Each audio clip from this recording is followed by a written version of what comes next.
All right, welcome back, everybody. I hope you had a good resting period, had something to eat, something to drink. We're here for our next speaker, who came all the way from South Africa, where it's nice and warm, I can imagine, where she founded her company Reputation Matters in 2005. She's very passionate about reputation management and developed a tool to scientifically measure reputation. She's here to help you get started to improve the reputation of your company. Please give her an extra warm welcome, Regine Leroux.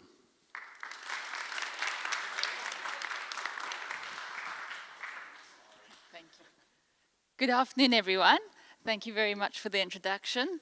I'm wearing a dress, so I can't have the ear thing, and it just makes it a bit awkward to find somewhere to clip it on. So yes, I come from Cape Town, where it's nice and 36 degrees Celsius today. So it's a bit of a change from where we are today, but it's lovely. It's absolutely beautiful here. So the take on today's talk is going to be slightly different to the other ones that you have been hearing, and having a look at what does reputation management actually mean to you.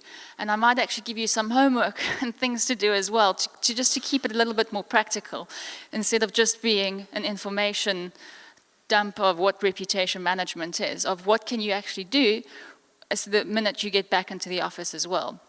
So if we think of reputation management, I think very often, and the first thing that comes to mind, especially as marketers, as people in the online space, is online reputation management, which it is to a certain extent.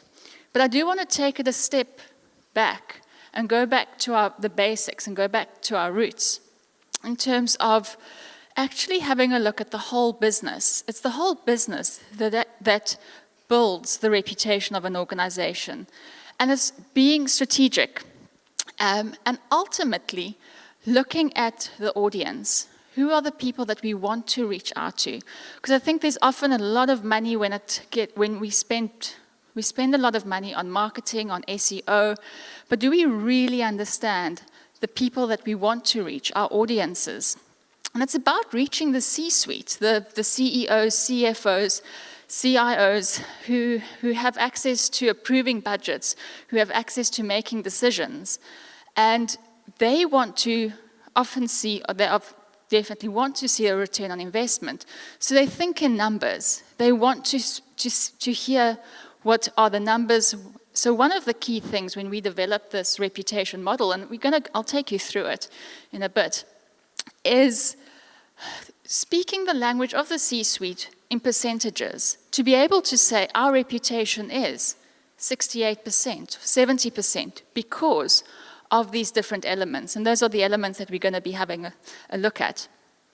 But at the same time, it's becoming multilingual in terms of speaking to CEOs, but also speaking to our communities, speaking to our users, the different audiences that we want to reach out to make sure that our messages are sent out.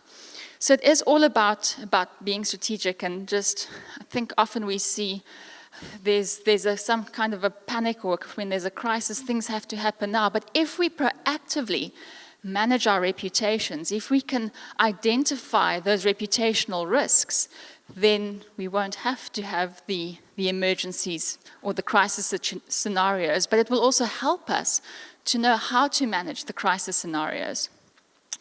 So how fit is your reputation? So if I have to ask you, if you have to put a percentage to your reputation, what percentage would you come up with? And what would you base that reputation on? I won't put you on the spot right now, but use that as a guide. So in terms of fitness, is there anybody that runs or cycles? There's a runner there. Okay, so at the beginning of each year, tell me if you can relate to this. At the beginning of each year, we always set ourselves some resolutions of I'm going to become fit. And then you think, oh, okay, I'm going to become fit. And I like to compare becoming reputation fit to becoming physically fit. So you have this reputation that you have to look after, but where do you start? So to compare it to becoming physically fit, beginning of the year, set yourself this massive goal. Perhaps it's a 5K goal, kilometer goal, or a 10-mile goal. But the first thing that you do is you have this goal that you set yourself, you get your gear on, you get your Fitbit. So guess who set themselves a goal? And you then set off. And you then realize you're not very far down the block when your lungs start burning, your legs start feeling like jelly, and you think, oh my goodness, what on earth have I done to myself? Why am I doing this? So, but the minute you stop running, you put off your Fitbit, you track your Strava, you see how far you've gone, and you start tracking your progress. And then you start you set yourself a goal of getting slightly better, slightly faster. You start identifying what those gaps are. So do I need new running shoes? Do I need a running partner? Do I need to join a club? So you look at ways to improve it. And before you know it, your 5K or your 10-mile becomes a practice run. And you start setting bigger and better goals for yourself. But it's daunting. In the same way that when you measure your reputation, it's a daunting exercise in terms of understanding what is our reputation, where are our gaps. Because to put yourself out there, to ask the question, it feels like you're showing the underbelly of your stomach to a pack of hungry wolves. And it's just understanding what are those specific gaps, where do we need to get fit. And we sit with the conundrum in the reputation management space when we do want to do research. On the one hand, we have companies that don't want to do research because things are so absolutely dire, it's terrible, and they want to do things right first. They kind of want to fix things internally first. Or they're kind of a bit arrogant and say, our reputation is perfect, it's in place. We don't need to measure it, we don't need to manage it, everything is fine. So one of the things that we want to do and advocate is for companies to become a lot more transparent with their reputations.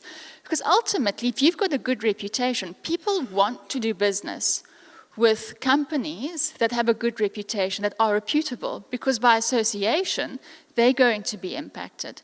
So no reason why you can't share your reputation score. And you can then use it for bragging rights. What a wonderful opportunity to say our reputation is 80%, just showing companies that you are a reputable company to do business with.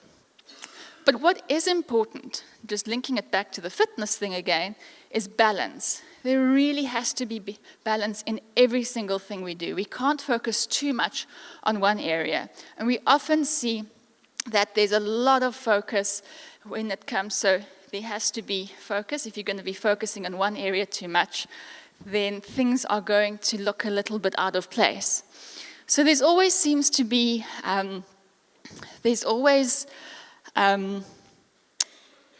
budget for marketing, for public relations, for events, and we often see it, the most beautiful billboards, award-winning adverts, they bring tears to your eyes. But the minute you phone up to find out about that, or that product or that service, I'm not sure how often you are faced with this, but very often you are put through perhaps to a call center outside the borders of the country, and you are on hold and you wait and you hold, and you kind of, it sometimes feels that you're speaking to a person 5 minutes before a tea break and they can't wait to get hold of you and they put you through to the next person. Well, that's our experience anyway with quite a few corporates down in Southern Africa. So it is, would be better to then use that money to invest it within the organization first. So one of the things I mentioned earlier is who are your key stakeholders? And I want you to just jot that down as well. So if you think the companies that you are managing websites for, or your company's website, who is your main stakeholder? Who are your stakeholder groups? So perhaps just jot down we'll, as I say, we're going to make this a little bit, I'm going to make you work as well during this. So just jot down perhaps 3 or 4 stakeholders that you deal with. So it could be clients, employees, the media. Who do you need to read your website? Who do you need to reach with your social media? And then ask yourself, having a look at each one of those, just jot down next to it as well. How big is that group? How many employees are there? How many people in this specific community? Because that's also going to impact how we're going to be communicating to that specific group. Because we often find with companies, they want to invest in marketing and social media, but they really don't understand the concept of it. So we often get asked, should we start a Facebook page? Should we try this Instagram thing? And if we don't understand our audiences, it's really just going to be a waste of money. Have a look at how old are they? How old is your audience? Because again, if we look at different generations, that's going to impact how we communicate as well. So we have our generation Ys, who keep on asking why should we be doing this? We then have the generation X's. I'm generation X. So basically what that means is one of the first people to walk into a room, and I'll happily have my laptop there as a kind of barrier to protect me from other people. And then you have your baby boomers who prefer a telephone call or face-to-face interaction. Me personally, being Generation X, love emails. Rather send me an email and I will deal with it on my own time. So it's those little things which are really important to take into consideration when building your reputation.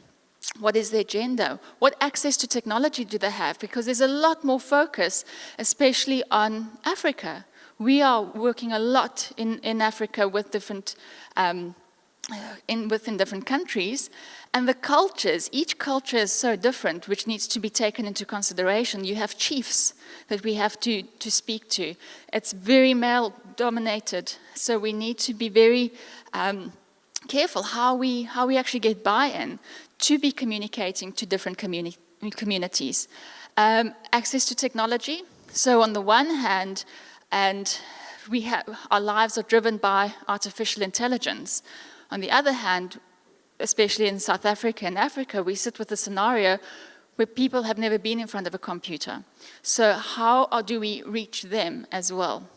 Literacy rate. So how are we communicating that? So those stakeholders that you've jotted down, just to take those elements into consideration. So what I want to I'm going to take you through the building blocks of a reputation. And these are elements that you can also consider when building your websites or when you're doing your search engine optimization to understand, what are the gaps? Because this might also help to build the reputation. So the very first thing, the very, very first building block that we look at is your corporate management side of things. So here we have a look, your strategic intent. What that means, what is the organization's vision? Do you know what it is? Is it important? And the values, very important. What are the values that drive the business? Because that helps the way that you think, the decisions that you make. So for example, at Reputation Matters, our values are growth, authenticity, and respect. And if we find that any of our employees or the clients that we work with don't resonate with us, we won't work with them. And ethics obviously plays a very, very important role from a reputational point of view. As part of that building block, the operational governance is we look at the leadership. Does the leader lead by example? Does he or she walk the talk? Because what we often see, we have a leader who tweets a lot, and sometimes it says, I tweet in my personal capacity. Whether it's a leader or an employee, you actually don't because you're representing that organization. So you have to be very mindful what you say. And as the leader, you need to set the example. So it's very important that is where we believe the reputation actually starts, is to understand the vision, this is where we're going, and that leader setting the example for it. The next building block, we have to have a look at our employees. Do we have the right people doing the right work in the right way? So when we look at operational governance, sorry, just to go a step back, we also look at procedures. Because as one of the previous slides says, you're either consistently good or consistently bad, but either way you're building a reputation for yourself. And if you don't have policies and procedures in place, things are going to fall apart. It's going to have a negative impact on the service delivery that is given. So do we have the right people in the right place? Links to our policy of recruitment, links to are we getting the people to be part of our teams that share our vision, our values, our ethics? And it's all good and well to have the most amazing team on board, but if we're not going to arm them with the right tools, training, mentorship, coaching, things are going to fall apart as well. So that's really important to invest and look internally as well. The next element that we look at is the corporate performance side of things. So financially, how's the organization doing? Now, we are not auditors by any means of the imagination, but a reputation is a perception.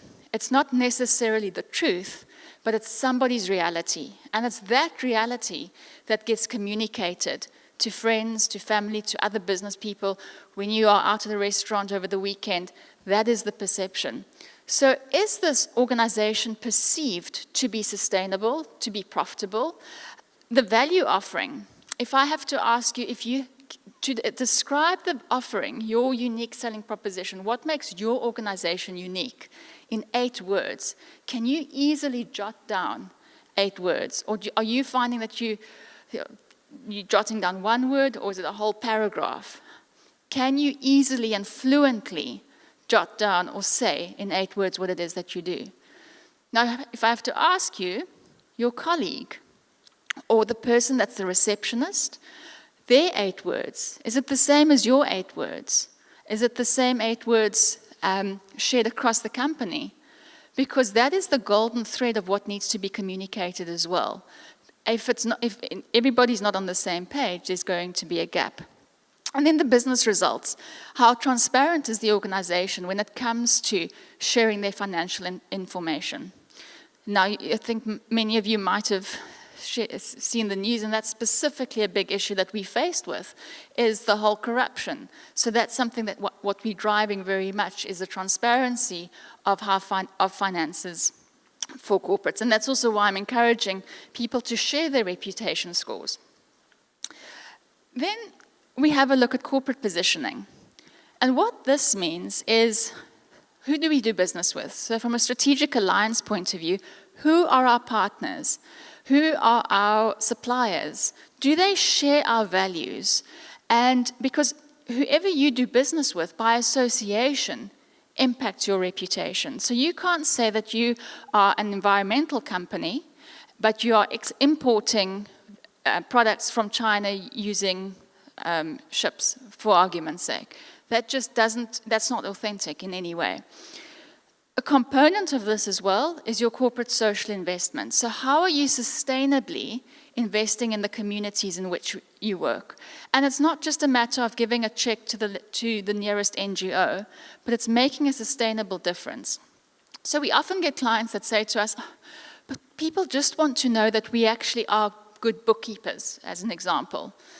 But more than 80% of the research that we've done, clients want to know that they are actually working with socially responsible organizations. Now, these blocks don't work in isolation. They are all glued together by communication. So internally, our internal dialogue, everybody needs to be on the same page. Our employees need to be fluent. These are our 8 words that make us unique. I speak to my CEO, my manager, very often. These are the values, this is our vision, this is my own growth plan within the organization, and this is why we're giving back to the community in this way. And then only do we actually recommend, once you've got these building blocks in balance and in place, to look at the external communication, because this internally is going to drive what needs to be communicated externally on your websites, web pages, because it's otherwise a spray and pray. That was a lovely term used earlier this morning. It is going to be a spray and pray approach if we don't understand what the building blocks are for us. So, any questions on this particular model at this stage? I know we'll have a Q&A, but hey. Okay, I'll continue. So what we then do, so I want to actually ask all of you, if you have a look at these different building blocks, is to think to yourselves, can you give yourselves a rating for each of these specific blocks? So do you feel that are you confident that it's at least an 80%, that you're 80% there when it comes to being fluent in your vision or your unique selling proposition? Where are there perhaps some gaps that you need to look at? So what we do, and this is perhaps something that you could do, I love a matrix. So this is just a case study. We did this for a company where we ask 3 or 4 questions for each of those various elements, and we then get the data in a traditional way. So I know very often online reputation and online management is very much data-driven from what's online. But we go the traditional research route of sending out a survey, getting individual people, different stakeholders to actually complete it for us. So in this specific study, they had a new CEO on board, and he was very keen to make it public that he's new and he's there, and asked us to get him some media and to get some exposure. So we don't believe in just the spray and pray approach. So fortunately, he was quite happy to invest in some research. He was incredibly obsessed with shareholders, that the shareholders would be happy, obviously, because they choose whether he's there or not. He was actually a little bit reluctant to put employees in as part of the mix. But when we presented this dashboard to him, he was actually quite surprised, shocked, that employees, which is all pretty much orange and red, were so unhappy. But what it also did was it also stopped us from doing anything externally, because if anybody phoned that organization and spoke to somebody that was so horrendously unhappy with internal communication, operationally, they didn't have the tools, they felt they didn't have the tools. It also flagged for us, the unions, that the unions were very unhappy with what was happening.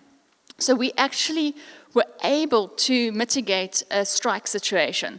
So it also helps just to understand what reputational risk areas there are and manage that. So this really is quite powerful just in terms of understanding where we are from a reputation point of view. So you might also find this quite interesting. We just took the standard deviation of all the studies that we've done to date. Now, we are, as I mentioned earlier, we are faced with the fact that companies don't necessarily, it's quite new to, in terms of what we're doing, looking at the whole organization, different elements when it comes to reputation. On the one hand, they either think they don't need it, the other hand, they feel we'll do it at a later stage once we fix things. But I think it is quite interesting to see, and this is specifically South Africa, the benchmark is 77, so that's the average for all the reputation studies that we have done. And one of the key things that we've also picked up is, specifically from, if we compare the results from last year, the 3 key things to start when building or looking at a reputation. I mean, there's a lot of elements, the 10 different elements. Purpose. The clients, stakeholders, they want to understand what's the purpose. It needs to be a purpose-driven organization. So in terms of the vision, where are we going? What's the growth plan for the organization? And on the other hand, from purpose, what's the purpose? How are we giving back to those that are less fortunate? Principles. Companies want to know about the principles of the organization. How ethically driven are they? And partnerships. Who are you doing business with? And again, that for anybody that has followed, if you follow the South African landscape of what we've just gone through politically, and the amount of corruption, that's something which is particularly of interest to us. We want to know where and what's happening to different funds. So, yeah, research is to see what everybody else has been and to think what nobody else has thought. So I think so one of the things that I would like you to do as well, is with jotting down, is to set some smart goals. So once you get back into the office on Monday, what are 3 very specific goals for yourself that you will do to build your reputation? So having a look at our model, the 10 different areas, where do you feel that you have perhaps a threat or a weakness that you might need to have a look at, or something that's a strength or an opportunity to make sure that that's something that you can then use as part of your SEO, as part of your own online reputation management. And any questions? I think we finished a little bit earlier, but please ask questions.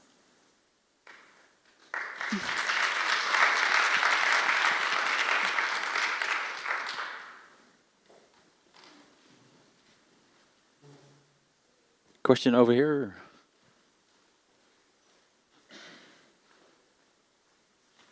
Thank you so much. That was very interesting. Yeah, thank you very much. It was very interesting. I have a question. If you're working for an international company who has multiple divisions, so you're working in multiple continents, for example, and if your reputation in one continent is much stronger than the other one, how much that impact each other's businesses? It's quite generic, but if you have something to say about that. It would by association, because also if somebody had to do a search on your organization, then the positive and the negative gets picked up. So it is to see how, it's also then to learn lessons. Why is the reputation so much better in the one country versus the other one? And that would also then link to your governance in terms of policies and procedures, because ultimately, I always use, for example, McDonald's as an example for a consistency point of view. So whether or not I eat my Big Mac and chips in Greenpoint Stadium in Cape Town, or I eat it in Amsterdam, I know what my Big Mac and chips are going to look like. It's because of those policies and procedures. It's very much tick list orientated. And to make sure maybe the country that doesn't have a great reputation, maybe there's a gap somewhere. And what is that gap? Let's find that out and see how we can then build that further. Thank you. Another question over there. Hi. Really good talk. Another question I have is about the partnerships you talked about. So let's say we go through the whole matrix and we find out, well, what do we look at partners, and maybe some partners, for instance, a firm that's messed with the books and you really don't want to be involved with them. How do you write out a policy to say who you want to do business with and who you don't want to do business with, and how do you manage that? Because I can also imagine kind of have to call your partnerships. How do you do that? Absolutely, and it's association. It's having a due diligence process in place. Again, a checklist to see if looking at their past history, and to have a checklist in place to see who is it that we want to do business with. And I think that's also why it's so important to be very clear in terms of your the strategic intent, the values side of things. So unfortunately, it might mean a culling, but it is going to be beneficial for your reputation in the long run, because if they're cooking the books and you're working with them purely by association, it is going to have a negative impact on your organization as well. So it's just pulling that plaster sooner rather than later. All right, thanks. Any other questions? I've got one of my own. So you're talking about the percentage. Is it possible to get a 100% reputation score? We haven't seen it yet. I never say never, because what we do is we identify the different stakeholder groups. So for example, employees, your clients, if it's a membership-based organization, I mentioned customers, unions, schools, whoever is important for your organization. So whatever you do as an organization, who's it going to impact? And if they do anything, who's going to impact you? So we ask all of them the same questions around the building block. And each one of them is going to have a different perception. And it has a different weighting. So 100% I think is the ideal. Have not seen that in the past 14 years yet. So would you say a sweet spot would be around 80%, or is there? Yeah, definitely. I think to aim for at least 80. 77 is where we are now, but 80 would definitely be the better one to go for. All right. I'll like to end with a baie dankie. Proceed. Please give an applause for Regine.